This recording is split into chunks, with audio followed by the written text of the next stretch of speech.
Bien, bonjour à toutes et à tous. Nous allons reprendre Ivan Tourguenieff dans l'extraction du livre Mémoire d'un chasseur de 4 nouvelles. Et nous étions à la première, j'ai extrait.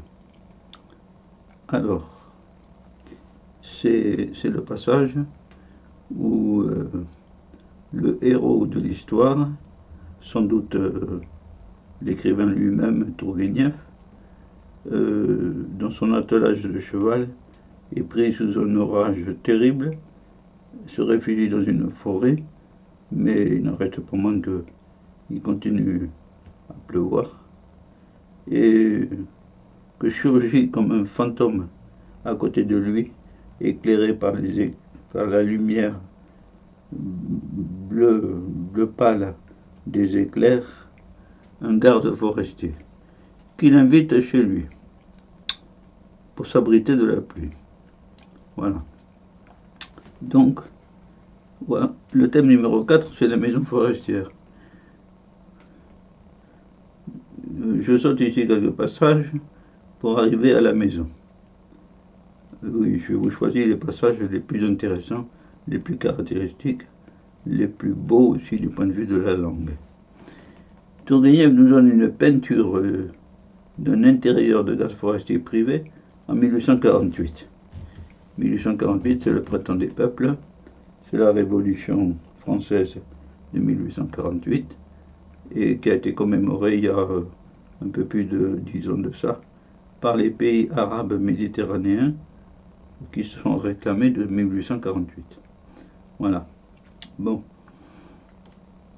je continue. La maison semble se trouver hors de la forêt, mais à proximité. Le garde a des chiens et une petite fille. Tourguenieff. Une barrière grinça, de jeunes chiens aboyèrent joyeusement. Je levai la tête et, à la lueur d'un éclair, je distinguai une masure plantée au milieu d'une grande cour qu'enclosait une haie de branchages. À l'une des étroites fenêtres, une faible lueur brillait. Le forestier conduisit le cheval jusqu'à la porte et frappa. Toc toc. Voilà, voilà, cria une petite voix.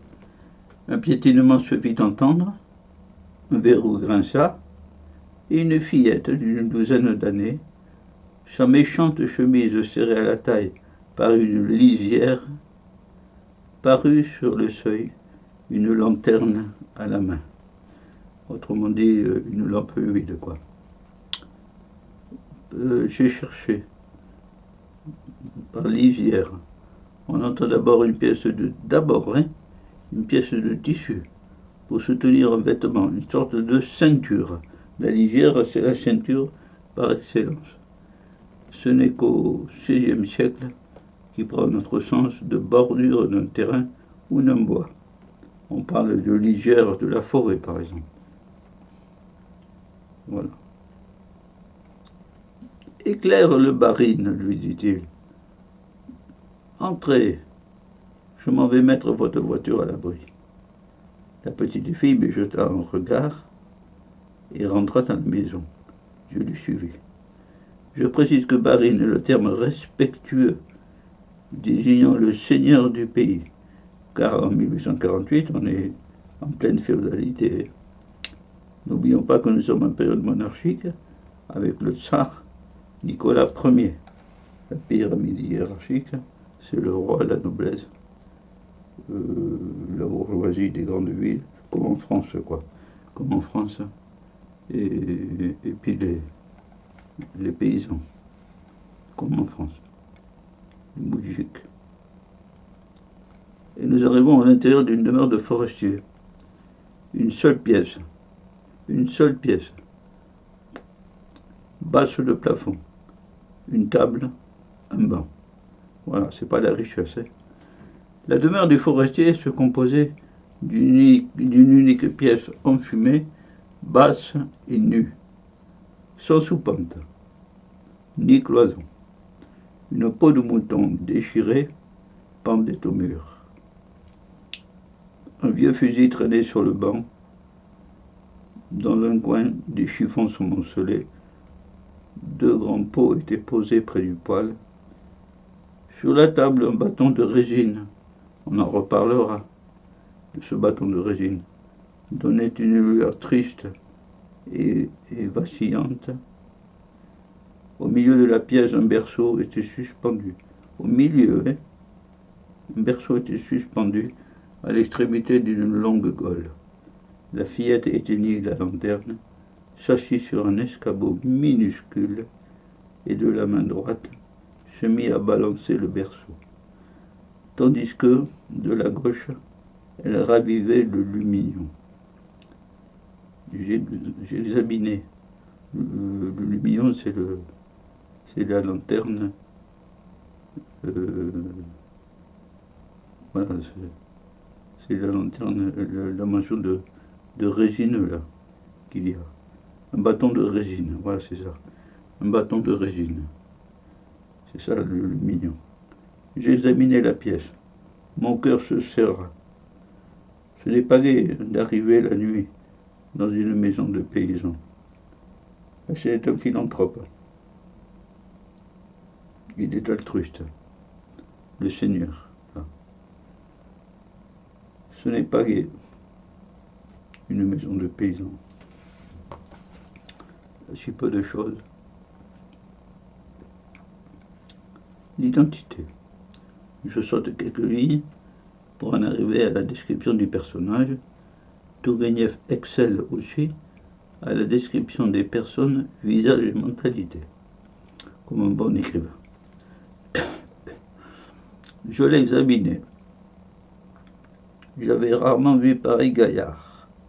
Il était grand, large d'épaules, bâti à chaud et à sable. Vieille expression. Bâti à chaud et à sable. Du béton, quoi. Ses muscles saillaient sous l'étoffe mouillée de sa blouse grossière. Une barbe noire frisée couvrait tout le bas de son visage, mais mâle, sévère. Sous ses larges sourcils presque joints, ses yeux bruns regardaient droit devant eux. Les mains aux hanches, il se posa devant moi.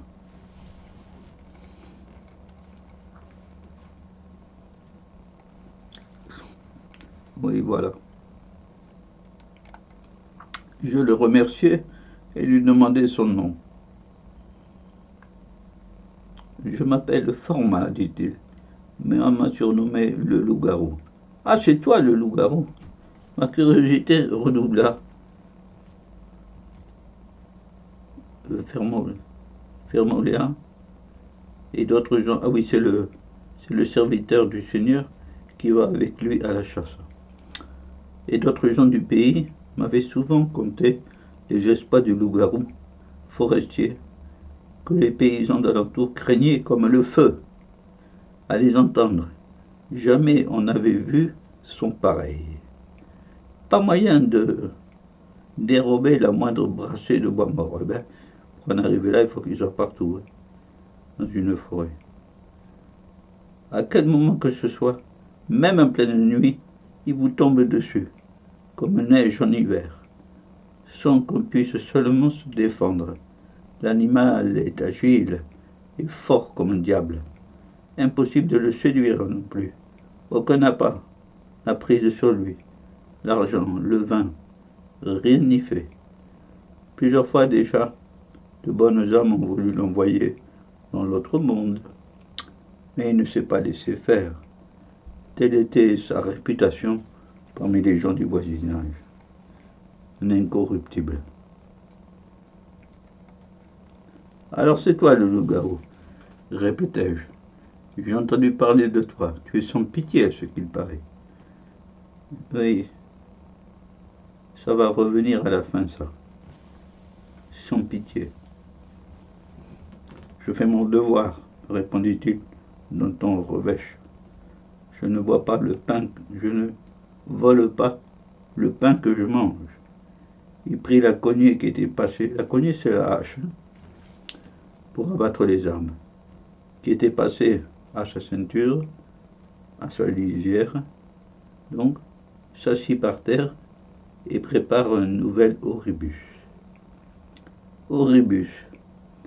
Plus haut, sur la table de la maison, il y avait un bâton de résine, comme on l'a remarqué. Le garde forestier est sans doute occupé à fendre un bois pour y insérer la chandelle de résine. Sans doute. Ça doit être ça. J'ai pas trouvé le mot dans le dictionnaire. C'est quelqu'un qui trouve. Le bruit de cognée maintenant. Je saute quelques lignes. Le forestier entra et s'assit sur le banc. L'orage se calme, me dit-il, après un moment de silence. Si vous voulez, je vais vous conduire hors du bois. Je me levai. Il prit son fusil et en vérifia la batterie. Pourquoi prends-tu ça demandai-je. On maraude en forêt. Oui, on est en train de couper un arbre, dans les formes de la cavale. Continua-t-il en réponse à mon regard interrogateur. On entend ça d'ici, de la cour, oui. Nous sortîmes. La pluie avait cessé. Dans le lointain, de grosses nuées s'amoncelaient encore. De longs éclairs brillaient par intervalles.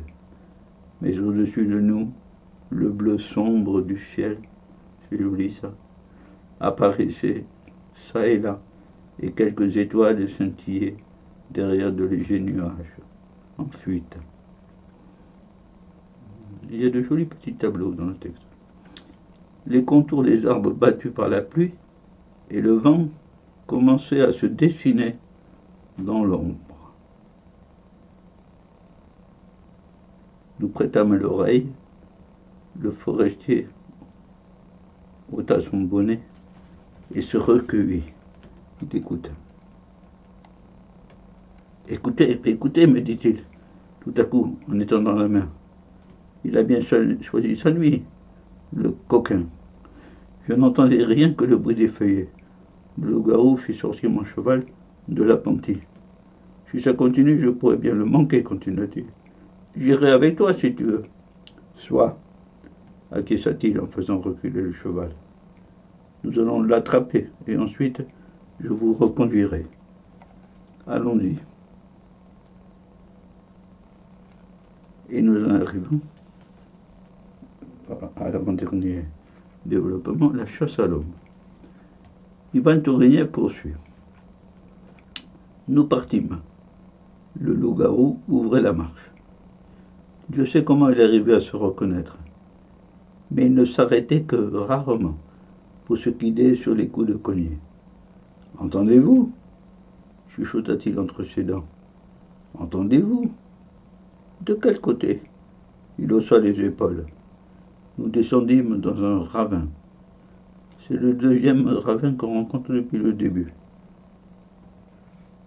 Le vent s'étant un peu calmé, des coups réguliers parvinrent à mon oreille. Ah, le loup-garou me regarda et hocha la tête. Nous avancions dans un lacis de fougères et d'orties mouillées. Joli. Un craquement sourd, prolongé. Un craquement sourd prolongé, retentit. C'est l'arbre qui s'abat. Ça. On notera le lacis de fougères et d'orties mouillées. Les orties en pleine forêt témoignent d'un passage humain répété et récent. Oui, sur ce point, une parenthèse. On avait en 1900 un très bon entomologiste dont la réputation était connue jusqu'au Japon, Pierre-Henri Fabre. Et il a laissé des souvenirs entomologiques. Dans la collection de bouquins, ils ont été réédités. Un passage, Il est du côté de la Provence, par là, euh, sur le mont Égual, où il y avait déjà une forêt, sans doute plantée par l'État. Voilà. Et avec des amis entomologistes, ils s'étaient perdus. Quand tout à coup, dans la forêt, ils arrivent à un endroit où il y avait des orties. Alors Fabre, qui connaissait bien la question, a dit à ses amis, on est sauvés. On n'a qu'à suivre les orties. Ils ont suivi les orties, puis ils sont arrivés sur le bord d'un petit chemin étroit, où il y avait toujours des orties, et au bout d'un certain temps, en marchant, ils sont arrivés en effet à une maison forestière où il y avait des orties tout autour. Voilà. Euh, Ils étaient sauvés. Ils ont passé la nuit dans la maison plutôt que dans la forêt. Ça rassure. Voilà. Jean-Henri Fabre. Ou Pierre-Henri Fabre. En tout cas, c'est Fabre. Voilà. Et bien là, il y a des orties. C'est pour ça que j'ai mis. Ça témoigne de passage humain. Ça peut vous être utile. Une fois qu'un jour vous vous perdez en forêt, ça m'est arrivé, moi, de me perdre en forêt. Quand il y a des forêts grandes, on ne sait plus d'où on vient et où on va. On est perdu. Et la chasse continue. Et il l'a abattu, marmotte le loup-garou. Le ciel se découvrait de plus en plus. Dans le bois, on commençait à voir un peu clair. Nous sortîmes enfin du ravin. Attendez-moi ici, monsieur, chuchota le garde. Il se baissa et le fusil levé disparut dans un hallier. Un hallier, c'est un endroit buissonneux. On a du mal à passer.